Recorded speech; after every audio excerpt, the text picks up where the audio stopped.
میں دیکھتی رہی، مجھے لگا کہ میں اپنا وقت ضائع کر رہی ہوں، مگر تبھی گھر کے مرکزی دروازے پر دستک ہوئی۔ دروازہ کھولا تو ایک عورت پریشان حال کھڑی تھی، اس کے ساتھ اس کا بیٹا بھی تھا۔ عورت کی عمر تقریباً 40-50 سال ہوگی، جبکہ اس کا بیٹا 20 سال کا تھا۔ میں نے دیکھا وہ بہت خوبصورت لڑکا تھا، صحت مند بھی لگ رہا تھا، مگر لنگڑا کر چل رہا تھا۔ میں نے دیور کو دیکھا، وہ فوراً کمرے سے باہر آیا اور اس لڑکے کو اندر لے گیا۔ اس کے بعد وہ لڑکا کمرے میں بند کر دیا گیا، وہ عورت وہاں سے چلی گئی۔ میں دیکھنے لگی کہ اس لڑکے کو کیا بیماری تھی، صرف لنگڑا کر چل رہا تھا۔ یہ سوچ میرے دماغ میں آئی اور بہت کچھ ذہن میں چل رہا تھا۔ تھوڑی دیر بعد ایک اور آدمی آیا جس کی صحت بھی بہت اچھی تھی، مگر وہ لنگڑا کر چل رہا تھا، اس کو بھی کمرے میں بند کر دیا گیا۔ میں جاننا چاہتی تھی کہ اس کے پاس ایسا کیا علاج ہے جو لوگ ایک گولی سے ٹھیک ہو جاتے ہیں۔ ابھی بھی یہ سوچ رہی تھی کہ دروازے پر دوبارہ دستک ہوئی۔ دروازہ کھولا تو سامنے ایک اور عورت کھڑی تھی، وہ بہت غصے میں لگ رہی تھی۔ دیور کا نام لے کر کہنے لگی، اسے بلاؤ، بہت بے رحم اور سنگ دل انسان ہے، اس نے میرے بچے کا کیا حال کر دیا، میں اسے زندہ نہیں چھوڑوں گی، اگر وہ مجھے مل جائے تو میرے ہاتھوں سے قتل ہو جائے گا۔ اس عورت کی یہ باتیں سن کر میں ڈر گئی، اتنے میں میری ساس آ گئی۔ عورت کو چیختے دیکھ کر میری ساس نے مسئلہ پوچھا۔ عورت نے بتایا کہ تمہارے بیٹے نے میرے بچے کا غلط علاج کیا ہے، جس کی وجہ سے درد سے مر رہا ہے۔ میری ساس کہنے لگی، خالہ تم پاگل تو نہیں ہو گئی، میرا بیٹا کسی کا علاج نہیں کرتا، نہ جانے تم نے کس کس جگہ سے اپنے بیٹے کا علاج کروایا، ہمیں نہیں پتا، ہو سکتا ہے اسے کسی اور دوا کی وجہ سے یہ مسئلہ ہوا ہو۔ میرے بیٹے پر الزام نہیں ڈالو ورنہ اچھا نہیں ہوگا، کیا کر لو گی تم؟ ان کی یہ باتیں سنتے ہی میرا دیور بھی کمرے سے باہر نکل آیا۔ اماں جی کیوں عورتوں سے الجھ رہی ہیں؟ دیور نے نرم انداز میں کہا تو وہ عورت اس پر چھپٹ پڑی۔ یہ ناٹک کرنا بند کر دو بغیرت انسان، میرے بیٹے کو تم نے چارپائی پر لا کر چھوڑ دیا ہے۔ اماں جی یقین کریں، آج تک میرے کلینک سے کوئی اس طرح نہیں گیا ہے، میرا کام علاج کرنا ہے، بیمار نہیں۔ آپ کے بیٹے کو شاید کسی اور وجہ سے ایسا ہوا ہوگا، آپ اسے میرے پاس لے آئے، میں اسے ٹھیک کر دوں گا۔ دیور کے اخلاق پر وہ عورت ٹھنڈی پڑ گئی، کہنے لگی، ٹھیک ہے، لیکن اگر ٹھیک نہ ہوا تو آپ مجھ سے جو چاہے جرمانہ لے لیجئے گا، میں جانتا ہوں یہاں ٹھیک ہو جائے گا۔ عورت اپنے بیٹے کو آدھے گھنٹے تک لے آئی۔ وہ لڑکا جو آنکھیں نہیں کھول رہا تھا، درد سے مر رہا تھا، تھوڑی ہی دیر میں ٹھیک ہو گیا۔ میری ساس اس عورت کو شرم دلانے لگی، دیکھو میرے بیٹے کو تم کیا کیا بول رہی تھی، اس نے فوراً تیرے بیٹے کا علاج کر دیا ہے۔ وہ عورت حیران پریشان معافیا مانگتے چلی گئی تھی، مگر میں اس سب کی جڑ جاننا چاہتی تھی۔ آج تک میں نے بہت سارے ڈاکٹر کو دیکھا تھا جو کسی بھی علاج کے لیے کافی دیر لگاتے اور دوائیاں دیتے تھے، مگر میری دیور کی ایک ہی دوا سے سب لوگ ٹھیک ہو جاتے تھے۔ میں اس بات پر یقین مشکل سے کر رہی تھی، لیکن اگر یقین کیا بھی جائے تو پھر میرے شوہر کا علاج کیوں نہیں کیا جاتا، جو کہ ایک ٹانگ سے معذور ہے اور صحیح چل بھی نہیں پاتا۔ میں دیور کے بارے میں سوچنے لگی جو بھائی کے بارے میں بے حس بن گیا تھا، اس نے کبھی نہیں سوچا کہ اپنے بھائی کا بھی علاج کر دے۔ اس سے پہلے میں دیور سے بات کرتی، میں نے سوچا کہ پہلے میں اپنے شوہر سے بات کروں۔ شام کو وہ گھر آئے تو میں نے پوچھا، آپ کو نہیں لگتا کہ آپ کو اپنی مزدوری کا علاج پیسے کروانا چاہیے؟ میری بات سن کر انہوں نے سر اٹھا کر دیکھا، نہیں میں نہیں سمجھتا کہ میرا بھائی میرا علاج کر سکتا ہے، اور کرتا بھی ہو تو میرا کب کرے گا، وہ تو اپنے گاہکوں میں مصروف رہتا ہے۔ میں نے اسے جب بھی کہا اس نے میرا معائنہ تک نہیں کیا، کہتا ہے آپ ٹھیک ہے، جو بھی ہوا اس میں اللہ کی مرضی تھی۔ اس کی باتیں سن کر میں پریشان ہو جاتا ہوں۔ میں اپنے شوہر کی باتیں سن کر پریشان ہونے لگی، مجھے کیا معلوم تھا کہ میرے شوہر کا علاج کیوں نہیں کرتا تھا۔ شوہر نے بھی ضد سی پکڑ لی تھی کہ وہ اپنے بھائی سے اس بات کے لیے منت نہیں کریں گے کہ وہ ان کا علاج کر دے، کیونکہ جب بھی اس سے بولا اس نے یہی بتایا کہ میرے پاس وقت کی کمی ہے۔ میں سوچ رہی تھی اگر اسے پیسے دے دوں اور وہ میرے شوہر کا علاج کر دے تو یہ مسئلہ ٹھیک ہو جائے گا۔ میرے پاس ہزاروں کے زیورات تھے جنہیں میں بیچ کر اپنے شوہر کا علاج کروا سکتی تھی۔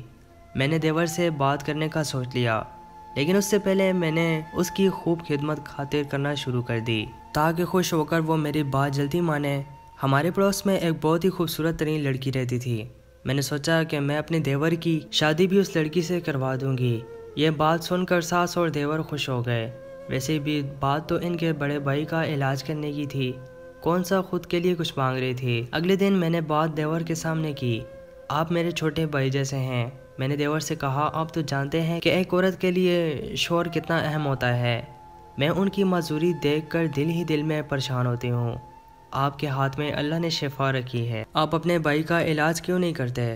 مجھے معذوری سے کوئی مسئلہ نہیں ہے، مگر انہیں تکلیف میں دیکھ کر مجھے تکلیف ہوتی ہے، تو میں کیا کروں؟ میرے دیور نے سخت لہجے میں جواب دیا، ان کا علاج کریں؟ آپ ہزاروں لوگوں کا علاج کرتے ہیں اور وہ لوگ یہاں سے ٹھیک ہو کر جاتے ہیں۔ صبح میرے سامنے جو لڑکا لنگڑاتا ہوا آیا وہ چلتا پھرتا گیا، آپ میرے شوہر کا علاج کر دیں، وہ تو آپ کا بھائی بھی ہے۔ میں نے منت کی مگر اس پر کوئی اثر نہیں پڑا۔ آپ چلی جائیں بھابھی، میں آپ کی عزت کرتا ہوں، مگر یہ بات نہیں مان سکتا۔ کیوں نہیں مان سکتا؟ وہ آپ کا بڑا بھائی ہے، کیا ذرا بھی احساس نہیں ہے؟ یا پھر آپ دونوں میں کوئی دشمنی ہے؟ کوئی دشمنی نہیں ہے، بھائی کی عزت کرتا ہوں، بھائی مجھے اچھے لگتے ہیں، انہوں نے باپ بن کر مجھے پالا ہے، لیکن ابھی یہ ممکن نہیں ہے۔ مگر کیوں نہیں ہے؟ میں نے بحث کی تو دیور نے مجھے کمرے سے جانے کا اشارہ کر دیا۔ مجھے بڑا برا لگا، تم یہ سب پیسوں کے لیے کرتے ہو نا، لوگ تمہیں پیسے دیتے ہیں اور تمہارا بھائی تمہیں کچھ بھی نہیں دے سکتا۔ یہ سن کر اس نے میری کسی بات کا جواب نہیں دیا۔